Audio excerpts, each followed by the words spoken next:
For places, our work will focus on permaculture for climate and sustainability education. We will engage students in permaculture learning and application at the University of Guadalajara's CUCEA campus and Colorado Mountain College's Steamboat Springs campus.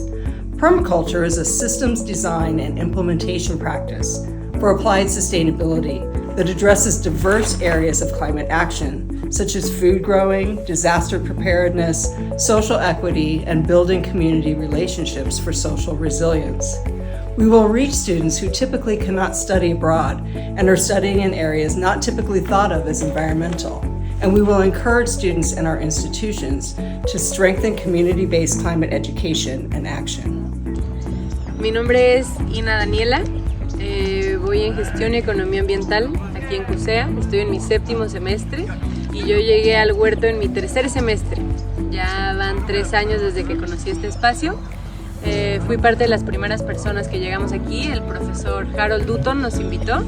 We really want to thank Partners of the Americas for awarding us the grant for this 2024.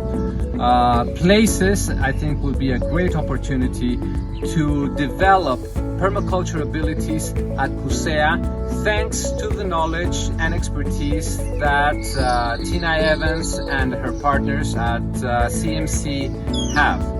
So we're ready to go, and we're happy for this new experience and adventure that we'll be doing between both universities.